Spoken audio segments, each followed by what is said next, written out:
CPM Thiruvananthapuram ജില്ലാ secretary V Joy നമുക്കൊപ്പം ചേരുന്നു. ശ്രീ വി ജോയ്, ഹൈക്കോടതിയുടെ ഭാഗത്ത് നിന്ന് രൂക്ഷമായിട്ടുള്ള ഒരു വിമർശനം ഉണ്ടായിരിക്കുന്നു. ഇതിലൊരു പിഴവ് വന്നിട്ടുണ്ട് എന്ന തരത്തിലുള്ള ഒരു മറുപടിയാണ് CPM ഏരിയ സെക്രട്ടറി വഞ്ചൂർ ബാബുവിന്റെ ഭാഗത്ത് ഉണ്ടായത്. ജില്ലാ സെക്രട്ടറിയും അത് അംഗീകരിക്കുന്നോ, സമ്മതിക്കുന്നോ?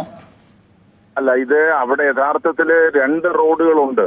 ഒന്ന് പോലീസ് സ്റ്റേഷന്റെ നടയിൽ കൂടെയുള്ള പ്രധാനപ്പെട്ട റോഡുണ്ട്. ഇത് ആമയിഴഞ്ചാൻ റോഡിന്റെ മുകളിൽ സ്ലാബ് ഇട്ട് നിർമ്മിച്ച മറ്റൊരു റോഡാണ്. ഇത് സാധാരണ നിലയിൽ വാഹനങ്ങൾ പാർക്ക് ചെയ്യുന്നതാണ് അവിടെ ചെയ്തുകൊണ്ടിരിക്കുന്നത്.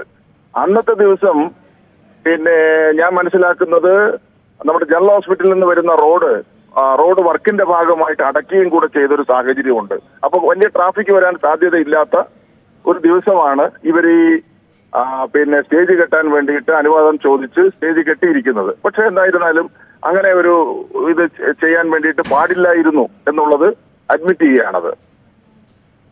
അതായത് അങ്ങനെ ഒരു പിഴവ് പറ്റി പാർട്ടിക്ക് ആ സമയത്ത് എന്നുള്ള കാര്യം അംഗീകരിക്കുകയാണ് ജില്ലാ നേതൃത്വം. അല്ല, അത് നമ്മൾ യഥാർത്ഥത്തില് ഈ റോഡ് അടച്ചിരുന്നെങ്കിലും നമ്മളൊരു റോഡിന്റെ ഭാഗമായിട്ടൊരു സ്ഥലത്തെടുത്ത് അങ്ങനെ ഒരു സ്റ്റേജ് കെട്ടേണ്ടിയിരുന്നില്ല എന്നുള്ളത് തന്നെയാണ്. ഈ പോലീസിനെ നോക്കുകുത്തിയാക്കി ഈ വിഷയത്തിൽ അങ്ങനെ ഒരു വിമർശനം ആ സമയത്തുണ്ട്. കാരണം കോടതിയിൽ ചോദിച്ചിട്ടുണ്ട്. അങ്ങനെയില്ല.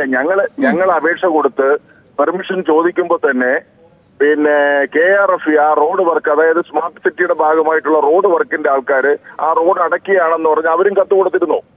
അവരുടെ കത്താണ് ആദ്യം ചെന്നത്. അപ്പൊ അങ്ങനെ കത്ത് കൊടുത്തിരുന്ന ഒരു സാഹചര്യത്തിൽ വലിയ ഹെവി ട്രാഫിക് വരാനായിട്ട് സാധ്യതയില്ല എന്നുള്ളത് മനസ്സിലാക്കിയിട്ടാണ് ഈ സ്റ്റേജ് കെട്ടാനായിട്ട് അവിടെ തീരുമാനിച്ചത്. എന്തായിരുന്നാലും ഇങ്ങനൊരു വിവാദം വന്ന സാഹചര്യത്തിൽ അത് വേണ്ടിയിരുന്നില്ല എന്ന അഭിപ്രായമാണ് എനിക്കുള്ളത്. വളരെ നന്ദി ശ്രീ വി ജോയ് പ്രതികരിച്ചത്. വീഴ്ച സമ്മതിച്ചിരിക്കുന്നു CPM ഈ വിഷയത്തിനകത്ത്. ഹൈക്കോടതിയുടെ രൂക്ഷ വിമർശനത്തിൽ അങ്ങനെ ബോധപൂർവം വന്ന പിഴവല്ല എന്ന് ഏരിയ സെക്രട്ടറിയും ജില്ലാ സെക്രട്ടറി തന്നെ പറഞ്ഞിരിക്കുന്നു. അങ്ങനെ ഒരു പിഴവ് സംഭവിച്ചതാണ് എന്ന് CPM തന്നെ. ഇനി ഈ കോടതി പറഞ്ഞതുപോലെ ആരൊക്കെയാണ് ഇതിനകത്ത് പ്രതികൾ എന്ന ചോദ്യത്തിനകത്ത് പോലീസിനെ കൂടി ഉൾപ്പെടുത്തേണ്ട ഒരു സാഹചര്യം ഉണ്ടാകുമോ, അതോ CPM കുറ്റസമ്മതം തന്നെ നടത്തിയിരിക്കുന്ന ഒരു സാഹചര്യത്തിൽ ഇത് അവസാനിക്കുമോ എന്നുകൂടിയാണ് കണ്ടറിയേണ്ടിയിരിക്കുന്നത്.